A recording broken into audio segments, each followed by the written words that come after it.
So yeah, I was witness of all of that, and I shouldn't be speaking at all because I am putting my life at risk. Whatever those people see, whatever one of my videos, I always say that. So the people that endure all of these kind of shitty things, including children, had to endure misbehavior in immigration. I was for a couple of months in immigration emerald. They were questioning me about the information that I did have with my problem. And they said they couldn't help me at all because they already knew about it. That I did have to go to a process of political asylum. More than 1 year.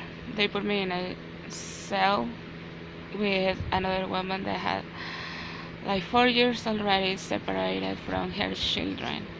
She was a Mexican, but she was my cellmate, roommate, I don't know what you call it. A couple of days went by, they pick us up to go to have breakfast, and in the time that I was getting out of my cell to go to have breakfast, I hear something like went like this. I don't know how quick she did it, or if she was hiding it, or how fast. 2, 3 steps. She picked up the sheets, make and put it around her neck. I was just petrified. I didn't know what to do. I freeze when I hear another woman, another American Latin woman, scream.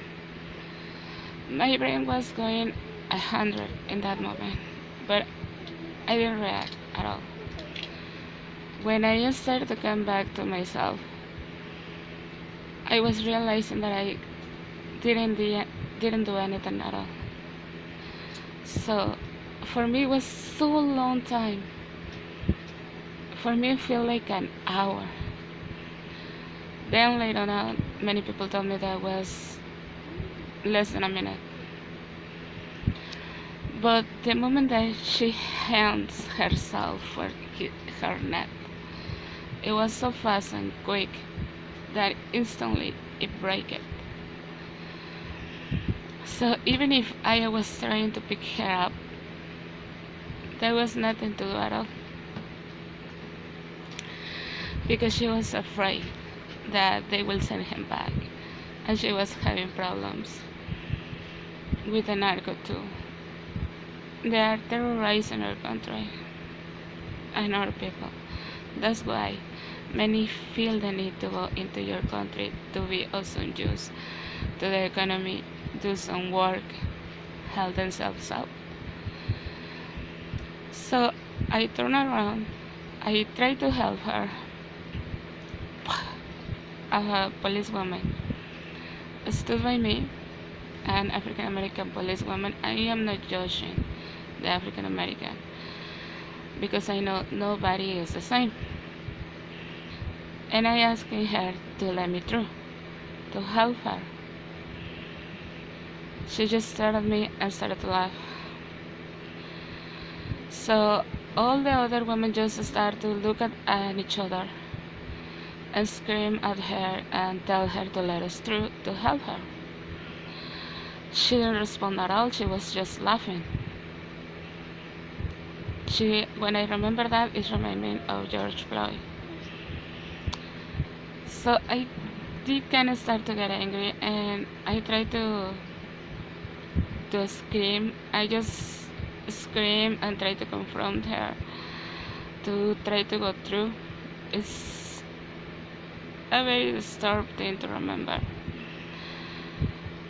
And I just turned around, and there was an emergency thing that you had to pull out, and it just kind of is a blur of my mind. I don't remember if I did pull it myself or somebody helped me. I just remember that I was standing right there. And so I remember looking at the face of this woman just looking at me very angrily. So the other policewoman came in, opened the cell, and she was already dead. Very traumatized thing to experience, to see. Sometimes it just feel like a dream. Another couple things, they later on put me in another cell, take me to another jail cell, another place, with a couple of women that were, I think, real criminals, other they were just immigrants. And I started to talk about a lot of them that they were feeling fine in there because it was more easy than the other place they haven't in. They were trying to speak to me about how they take the clothes out and living there clothesless, very cold, how they didn't have many misconduct, and how many did get beat up